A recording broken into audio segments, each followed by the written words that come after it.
Good day, everyone. ASAE Business Services is pleased to present today's webinar entitled The Value of Integration. Our speaker for today's presentation is Ron McGrath. My name is Jeff Baker, and I will be your moderator for today's seminar. Today's presentation will last approximately 30 minutes and include a specific question and answer period at the end of the session. You may enter a question one of two ways. You can ask a question via the web conference system by simply typing it into the Q&A box on the right-hand side of the screen and then clicking the call-out button or hitting enter on your keypad. You may also tweet your questions using hashtag ASAEwebinar. These instructions will be repeated later in the program. If you have any technical questions during the event, please email support@highroadsolution.com. Today's webinar is being recorded and all participant lines will be muted during the live program. Today's webinar is part of a lunch learning series on email marketing brought to you by ASAE Business Services. Each 30-minute bi-monthly webinar educates attendees on strategies and tactics to quickly boost email marketing performance for any organization. Ron McGrath is one of the original founders and now Chief Technology Officer at High Road Solution. High Road specializes in bringing integrated messaging solutions, including email, mobile, and webinar, to the association nonprofit market.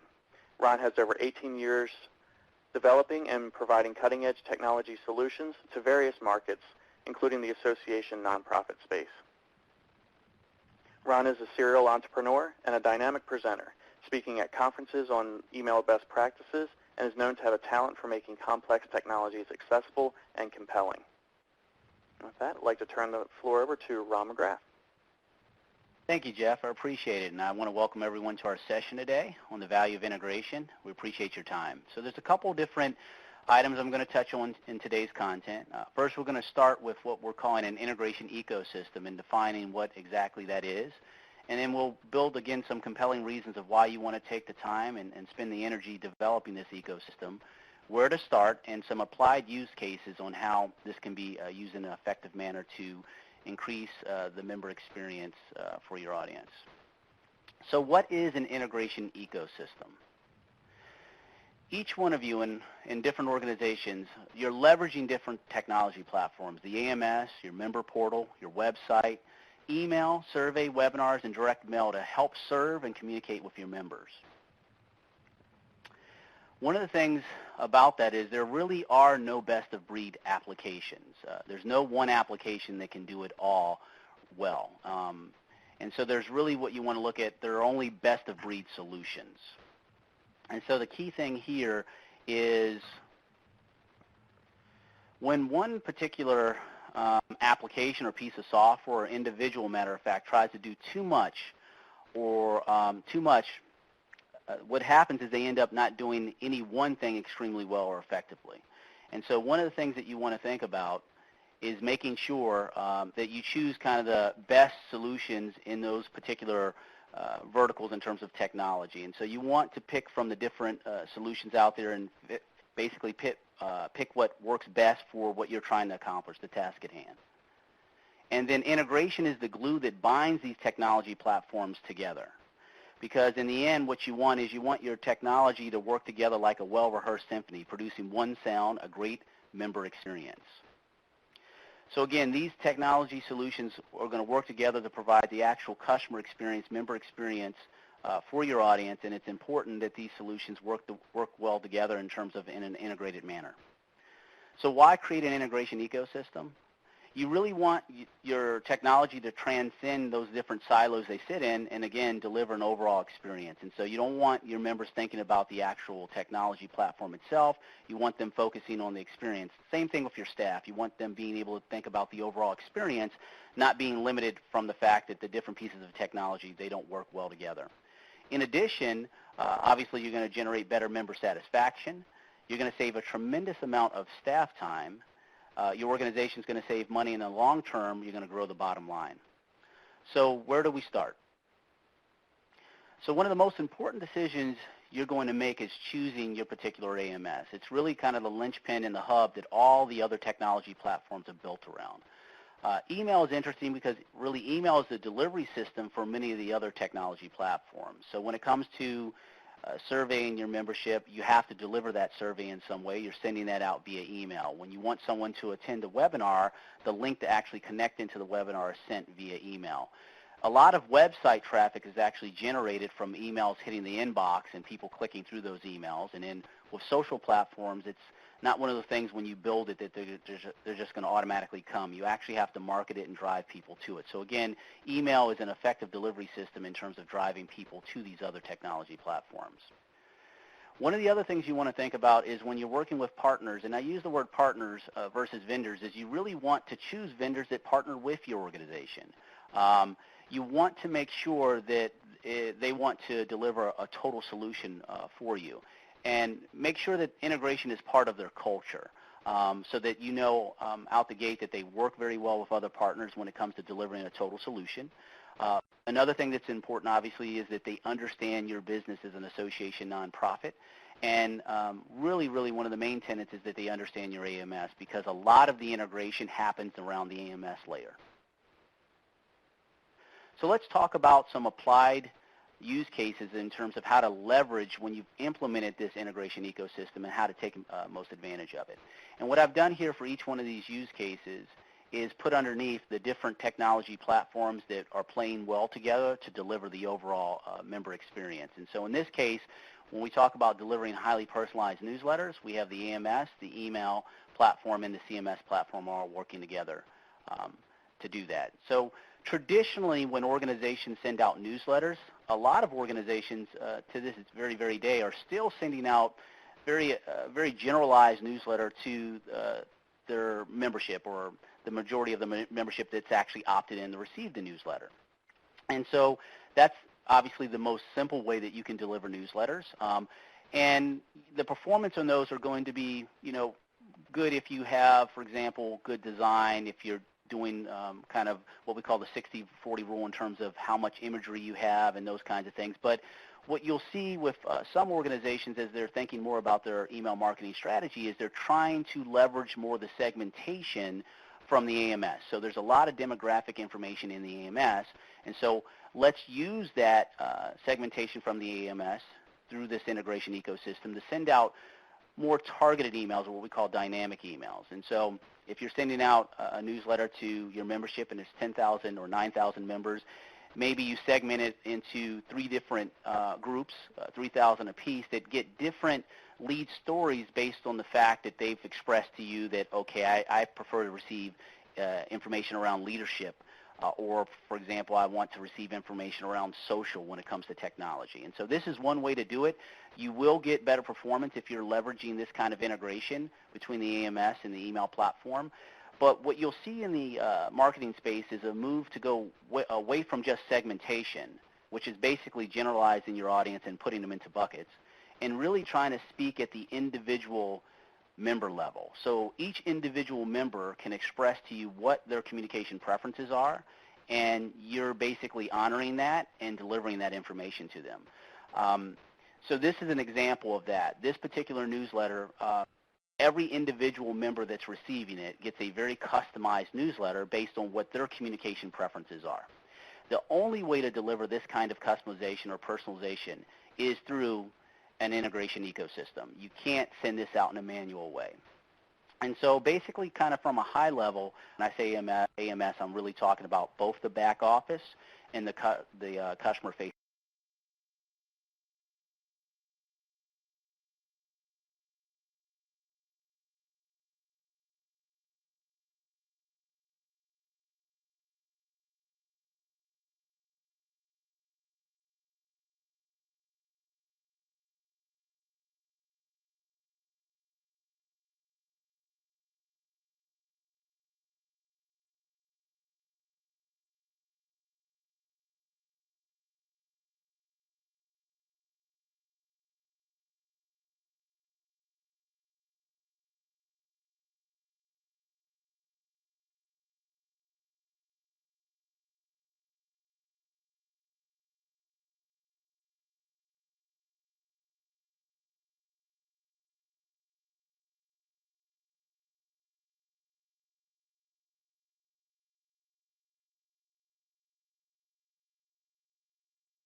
portion of the member portal.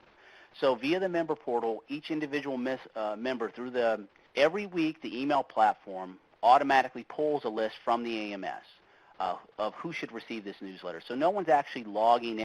Okay, we're on the diagram. So the overall diagram is showing kind of from a high level exactly what's going on, which is basically the members interacting with the member portal. The member portal is capturing this information, the metadata in terms of what the individual's interests are back in the AMS. And the email platform is basically pulling that data, the metadata from the AMS, and using that to figure out which stories it needs to grab from the CMS and delivering in the end a highly customized newsletter. So what are the advantages of this? And I'm actually back in, Jeff. So when you look at and you compare the open rates between this highly personalized newsletter and your typical newsletters, a typical newsletter that's performing well is getting somewhere north of a 20% open rate, 20, 21, 22%. This particular newsletter, because it is so customized at the individual member level, is actually experiencing over a 40% open rate. So again, taking the time to make these technology platforms work well together and sending out really a highly personalized newsletter in the end is definitely encouraging the member to get more engaged in the email communications because the member experience is so customized. And so this is, again, the value of creating an integration ecosystem. Another thing to think about, since we're on it and we're talking about communication preferences, is there are a lot of different on-ramps or portals or ways that your membership can express what their communication preferences are. So, everyone always kind of thinks about the member portal, but there are other technology platforms that you're leveraging that you want to make sure all talk to the same data structures in the AMS. And what do I mean by that is, obviously if I receive an email, I can click on the footer in the email and it will take me to kind of a preference center and allow me to change my communication preferences. The key thing here is, regardless of the technology platform that you're using, you want to make it easy for the member to update their communication preferences. So if they're in the social platform, you don't want them to have to leave that experience to tell you more specifically about what they want. Same thing as if they're in the member portal or if they receive an email from you. The key here is each one of those technology platforms, the member portal, email, CMS, social platforms, they should read and write the preferences to the AMS, right? So they're all sharing and storing information in the same data structure. So it really doesn't matter which technology platform the member is leveraging or the staff is leveraging, they all talk to the same AMS. So again, from a member portal perspective, I always have to authenticate. And I can get into my profile and change what my communication preferences are. The difference here with email is when someone receives an email, for that email to be CAN spam compliant, you can't require someone to authenticate into a system. And so an email preference center is a standalone application in an integrated ecosystem, basically is reading the current email preferences from the AMS and allowing the member to change them. That's also why you want to limit it just to communication preferences. You don't want to have like them being able to change contact info because, again, you can't authenticate them into such a page. But the key thing here is making sure that all those technology platforms are reading and writing the communication preferences back into the AMS. Another big thing that a lot of organizations are leveraging is survey. So again, we're talking about different ways to communicate with your membership and making these all work well together. And so a big piece about surveying your membership is a lot of organizations right now are doing this in a standalone manner, but there's a huge benefit in terms of making sure that these platforms are working well together. And so again, in this case, we're looking at bringing the AMS, the survey tool, and the email platform together so that they're working in this integration ecosystem together. So the idea here is, again, the survey has to be delivered to the member, and that's done through the email platform. Again, the email platform is going to get its list for delivery from the AMS through integration, right? So this is a piece that should be automated. The survey platform captures the following information and data to the AMS and the email platform, and this is one of the key pieces to integration here, is the idea is when a member completes the survey, that gets written back to the AMS as some kind of customer activity or a contact log.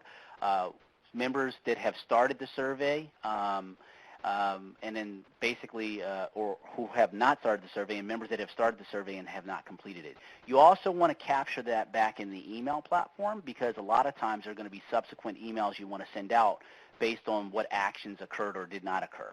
And so again, capturing that information back in the AMS and the email platform is really important.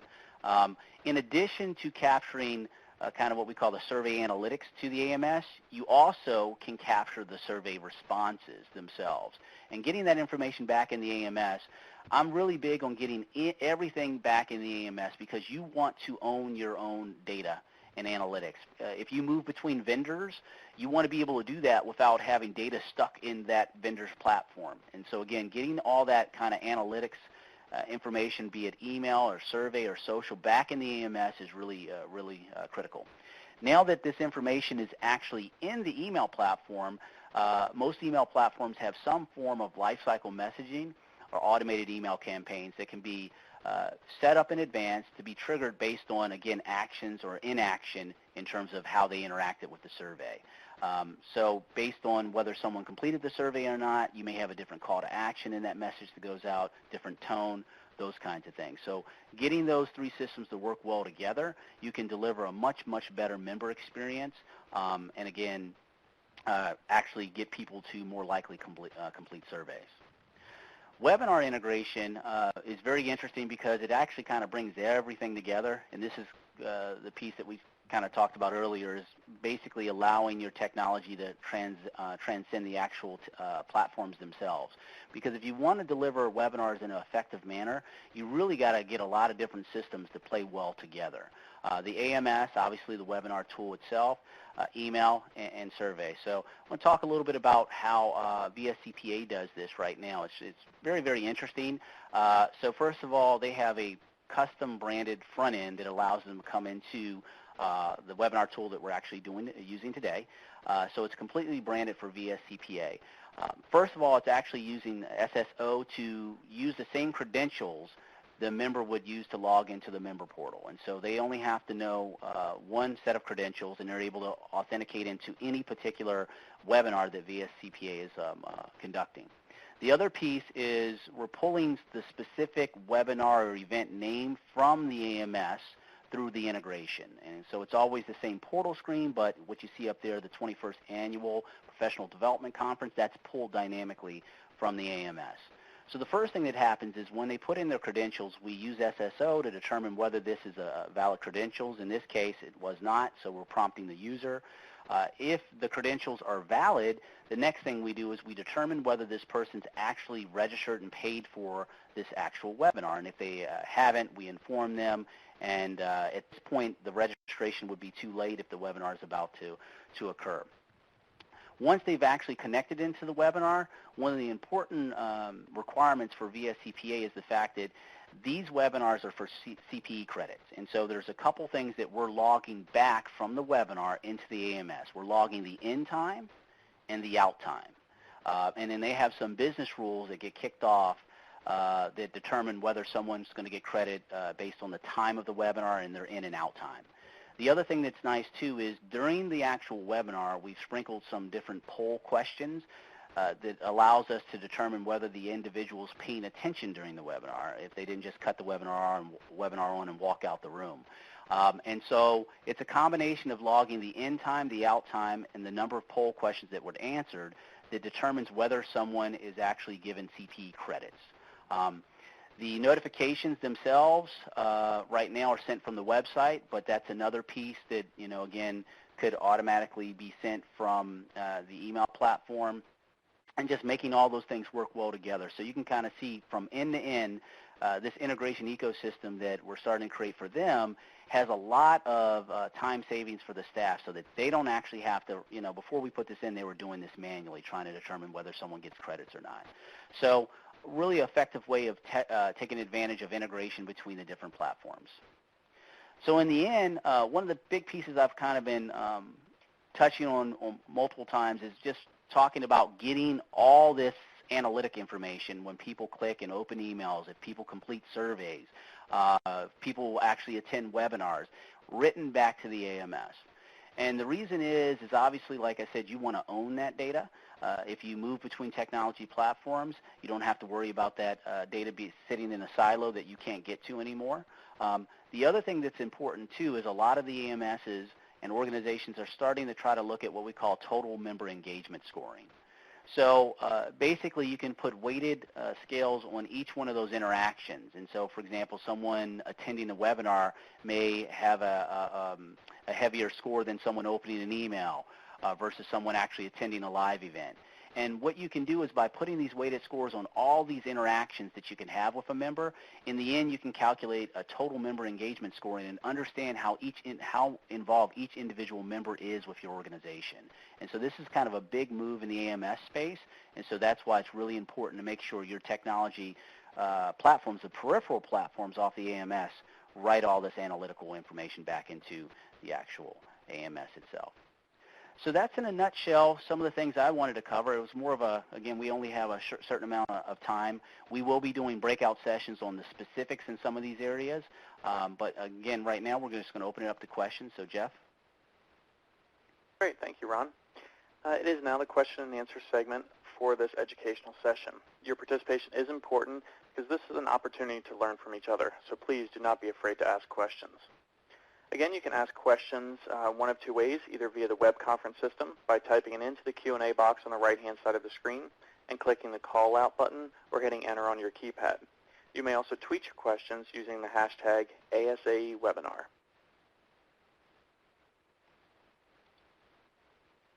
All right. First question here was wondering about any integration of accounting packages. Anything you have heard of or could suggest there? Typically, the integration with the accounting packages or between the accounting package and the AMS, I personally don't have a lot of experience with that. I know internally here at High Road that we have a huge project going on with integrating our accounting package with some of our internal CRM. And so there's a huge amount of time savings you can have with that, but firsthand experience in terms of how associations would take advantage of that, I don't have a lot of experience with that. Okay, thank you. We actually had a couple of people asking about an archive of this webinar. There will be an archive available of this webinar and the past lunch learning series. You can look for an email coming from ASAE in a few days that will have information on how to access any of the archives. Traditionally, when we do talk about integrations and things like this, this question will inevitably come up, talking about the cost involved with this. Is there an easy way to answer that one, Ron? Well, we do here at High Road, and again, I like to do these presentations kind of platform agnostic, and so we don't really focus a lot on High Road per se, but we do have a lot of the stuff that I covered are actually part of a lot of our baseline integration, so we do have some flat fees for that.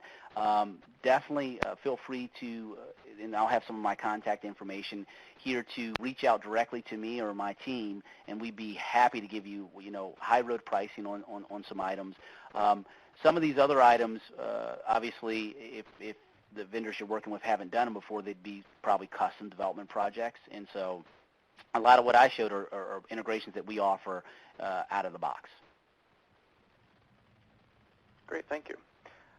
Next question is wondering if the members ever compare email newsletters and note that they have different news items. So when using like the dynamic content, for instance. Yeah, I haven't. That's a good question. I haven't had that happen. I haven't had that actually happen. The big piece would be is I don't know from a sending perspective or recipient perspective if the actual member of those particular newsletters I was showing was actually really knows what's happening on the back end, right? From a member experience, they just know that they're getting content that they seem to be more interested in.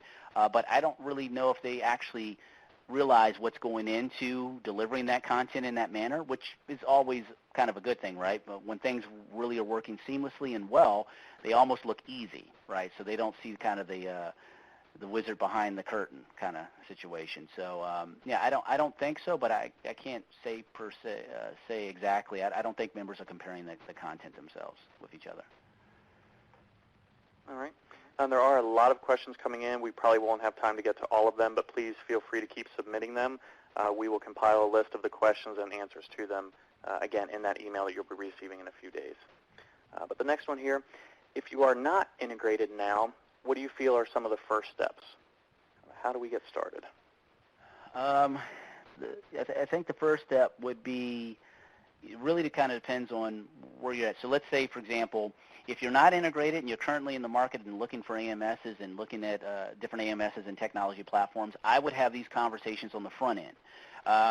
Just to be completely frank, I mean, you know how it is with vendors.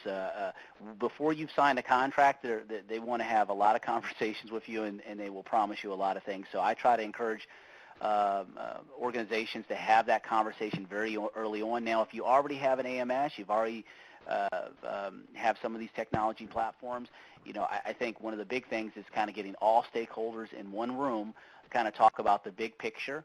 And again, making sure that everyone's on board in terms of working together to deliver an overall solution. I think, what you want to make sure is your vendors are going beyond kind of like partnerships that are on paper to like real value, real synergy where, the systems are working well together. So starting with kind of a meeting where you have all the stakeholders in one room is a good starting point, and talking about at a high level what you want to accomplish, and then kind of drilling into the details. You always want to start with the overall business strategy and not the technology. When we do implementations, we're really initially just talking to the business users and having IT to listen in terms of what the business side wants to accomplish, and we let the business piece drive the actual technical requirements. So I think those are all good tips based on our implementations and experience I've had. Great. I think we'll try and do two more here. What sort of processes can be automated with the integration? I mean, anything you really can be integrated when it comes to integration. I mean, really the sky's the limit. It's just based on your imagination. I mean, right now, a lot of the AMS platforms, the bigger platforms, have very, very mature APIs. And so most of the data you can get in, get out, and get into the system. So at this point, it's really just making sure that, you're working with a team of people that can guide you and tell you what's possible. I think the biggest thing that we notice when we're doing implementations is you have to start with walking the organization and the customer through what's possible, because they don't know what to ask for, because they don't know what was possible in the past. But, I mean, really the sky's the limit. Some of the things I showed today started out as custom integrations, customers just expressing to us, pain points they had, and we saw different ways to automate it. So, really the sky's the limit, and only limited by your imagination. Great. And this last question comes from Mike. I think it is a good one to end on. There's been a lot of conversations about this at ASAE's recent annual convention and a number of the AMS users groups that we've been to. And Mike wants to know, have you seen any solutions that integrate the concept of total member engagement with digital badges or the gamification concepts, things like that? That is a great question. I have not. But I think this total member engagement piece is new, and you're going to see more happen in that space. But I actually haven't seen that as of yet. But it doesn't mean that it's not something or a goal to strive for. But this total member engagement piece is big. I think people are going to be talking about it a lot over the next couple of years, because a lot of the different technology platforms are not currently writing the analytic information back to the AMS. So you're going to see more and more of that.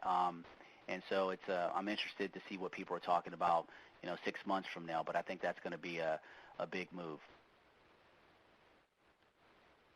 All right, great. Did you want to do a quick wrap-up before we close things off? Well, no, just want to thank everybody for their time. Apologize for the technical glitch, but I think we got through that pretty nicely. And again, if you have any additional questions, feel free to reach out to us. And thanks again, everyone. Have a great day. And thank you, everyone, for participation in today's webinar, The Value of Integration, brought to you by ASAE Business Services. A special thank you to our speaker, Ron McGrath. You will receive an evaluation survey via email, or you can click the post-event survey in the important information box in the top right-hand corner, and that will provide us some valuable feedback on today's event. If you have any additional questions or comments, please contact ASAE Business Services at endorsesolutions@asaecenter.org. Today's session was recorded. You will receive an email within the next few business days with a link to the webinar recording, as well as written answers to any of the questions we were unable to get to today. Today's webinar is copyrighted by ASAE Business Services, Inc., with all rights reserved. This concludes today's program. Thank you, and you may now disconnect.